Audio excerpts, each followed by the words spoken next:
નમસ્કાર દર્શક મિત્રો, ખબર છે .com પરથી હું દ્રષ્ટિ નાયક આપ સૌનું સ્વાગત કરું છું. દર્શક મિત્રો, ઘણા બધા લોકો એવા હોય છે કે જેમને બહારનું ટેસ્ટી ફૂડ ખૂબ ભાવે, અલગ અલગ ખાવાનું પણ ખૂબ મજા પડતી હોય છે. હવે ઘણા બધા લોકો પોતાના ઘરમાં રહીને જ ઘરનું ખાવાનું પસંદ કરતા હોય છે.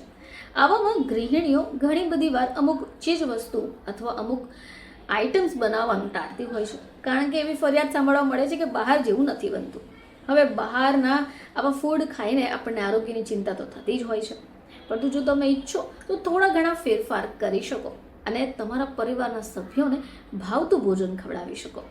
તમને મોમોઝ તો ભાવતા જ હશે, પરંતુ આપણે સૌ જાણીએ છીએ કે મોમોઝ શરીર માટે સારા પણ નથી. જો તમને પણ મોમોઝ ખૂબ ભાવે છે તો આ રેસીપી તમારા જ માટે છે. જો તમે ઈચ્છો તો મોમોઝને ઘરે બનાવી શકો, પરંતુ મેંદા વગર. ચાલો આજે આપણે જાણીએ કે ઘરે રહી તમે ઘઉંના લોટમાંથી મોમોઝ કઈ રીતે બનાવી શકો. હવે આજે મોમોઝ છે એ તિબેટિયન ડિશ છે, છતાં ભારતના લોકોને ખૂબ ભાવી રહી છે. હવે મોટાભાગના લોકો મેંદાના લોટ વડે જ મોમોઝ બનાવે છે, પરંતુ આજે આપણે જાણીશું કે ઘઉંના લોટમાંથી મોમોઝ કઈ રીતે બનાવાય. તો આના માટે સૌથી પહેલાં તમને સામગ્રી જોઈશે. હવે આ સામગ્રીમાં તમને જોઈશે ઘઉંનો લોટ, કોબીજ, ડુંગળી, ગાજર, લસણ, આદુ, લાલ મરચું, સોયા સોસ અને તેલ. તો સૌથી પહેલાં એક મોટું વાસણ લઈને અંદર ઘઉંનો લોટ ચાળી લો. હવે એમાં તમારે તેલ એડ કરવાનું છે. થોડું મીઠું નાખીને થોડું પાણી એડ કરી એનો લોટ બાંધી દેવાનો છે. હવે આપણે જે વેજીટેબલ્સ લીધા છે એને કટ કરી લો, જેમ કે કોબીજ, ડુંગળી, આદુ, લસણ, ગાજર વગેરે. આ વેજીટેબલ્સને તમારે ઝીણા ઝીણા કટ કરવાના છે.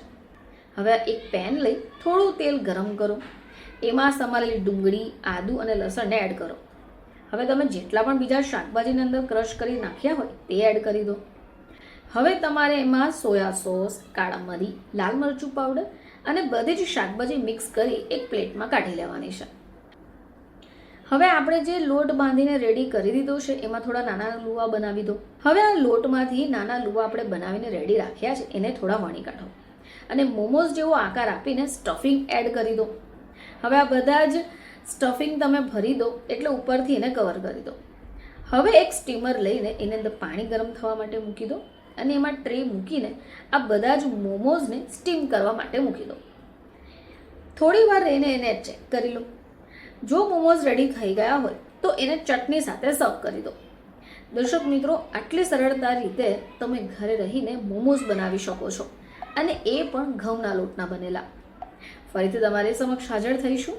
ત્યાં સુધી જોતા રહેજો ખબર છે .com.